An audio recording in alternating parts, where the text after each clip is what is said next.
Hello दोस्तों, सबसे पहले आप सभी को संघर्ष स्टडी 24 में बहुत-बहुत स्वागत है। दोस्तों, आज हम लोग देखेंगे इतिहास के कुछ महत्वपूर्ण प्रश्न। महत्वपूर्ण इसलिए क्योंकि यह प्रश्न है जो यूपी पीसीएस में, आरओ में, यूपीएससी में या किसी स्टेट के पीसीएस में हमेशा रिपीट होता रहता है, इसलिए यह महत्वपूर्ण हो जाता है। चलिए शुरू करते हैं। पहला प्रश्न। पहला प्रश्न है, वास्को डी गामा कालीकट पर किस वर्ष में आया? तो ऑप्शन ए 1350 एडी और ऑप्शन बी है 1498 एडी और ऑप्शन सी है 1530 एडी में और ऑप्शन डी है 1612 एडी में। तो वास्को डी गामा कालीकट पर 1498 ईस्वी में आया था, तो ऑप्शन नंबर बी सही हो जाएगा। और चलिए इसकी व्याख्या देख लेते हैं, और एक ही व्याख्या से कई प्रश्न हल हो जाएंगे। चलिए शुरू करते हैं इसकी व्याख्या। मध्यकाल में सर्वप्रथम भारत से संबंध स्थापित करने वाले प्रथम Portuguese Vasco da gamma Bharat के पश्चिम तट पर स्थित बंदरगाह कालीकट के मार्ग से 20 मई 1498 को पहुंचा।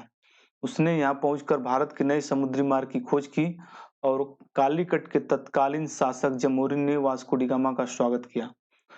पुर्तगाली पुर्तगाली व्यापारियों ने भारत के कालीकट, गोवा एवं दमनदीप एवं हुगली हुगली की बंदरगाहों पर व्यापारिक कोठियां स्थापित की और 1505 ईस्वी में फ्रांसिस्को द अल्मीडा ने भारत में प्रथम पुर्तगाली वायसराय एवं गवर्नर बनकर आया। देखिए लाइन बहुत इंपॉर्टेंट है। 1505 ईस्वी में फ्रांसिस्को द अल्मीडा ने भारत में प्रथम पुर्तगाली वायसराय वायसराय एवं गवर्नर बनकर आया।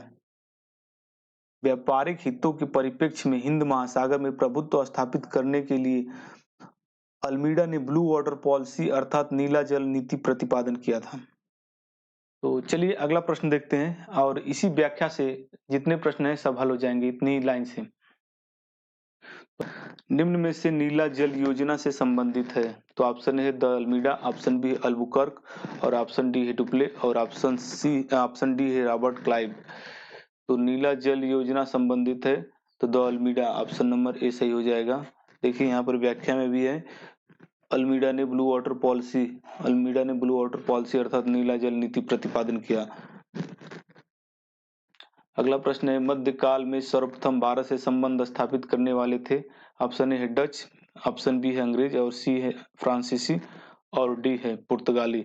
तो मध्यकाल से सर्वप्रथम भारत से संबंध स्थापित करने वाले पुर्तगाली थे, ऑप्शन नंबर डी सही हो जाएगा। अगला प्रश्न देखते हैं, वास्को डी गामा भारत कब आया?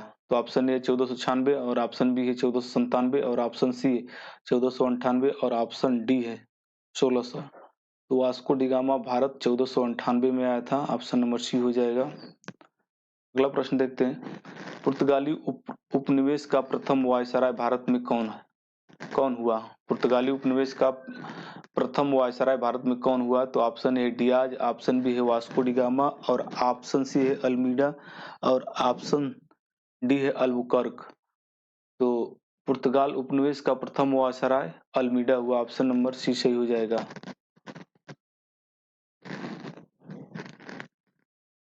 अगला प्रश्न देखते हैं, निम्न में से किसने वास्को डी गामा का कालीकट में स्वागत किया था? तो ऑप्शन है गैस्पर कोरिया, ऑप्शन बी है अल्बुकर्क और ऑप्शन सी है जमोरिन और ऑप्शन डी है डॉन अल्मेदा। तो कालीकट पर स्वागत किया था वास्को डी गामा का जमोरिन ने, ऑप्शन नंबर सी सही हो जाएगा।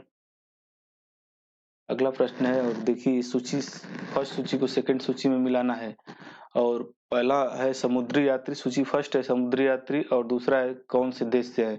तो वास्को डी गामा कौन से देश से था? तो वास्को डी गामा पुर्तगाल का था, यानी ये दूसरा नंबर का। क्रिस्टोफर कोलंबस स्पेन का था, यहाँ पर पहला हो जाएगा। और फिर इसके बाद कैप्टन कुक ग्रेट ब्रिटेन का था। तस्मान हॉलैंड का था। 3 4 देखिए 2 1 3 4 2 2 1 3 4, ऑप्शन नंबर बी सही हो जाएगा। वास्को डी गामा पुर्तगाल का था, क्रिस्टोफर कोलंबस स्पेन का था, कैप्टन कुक ग्रेट ब्रिटेन का था और तस्मान हॉलैंड का था। ये प्रश्न हमेशा आता रहता है, ये जो 7वां नंबर है हमेशा मिलान करने के लिए आता रहता है। तो चलिए, thank you for watching, please like and share, subscribe.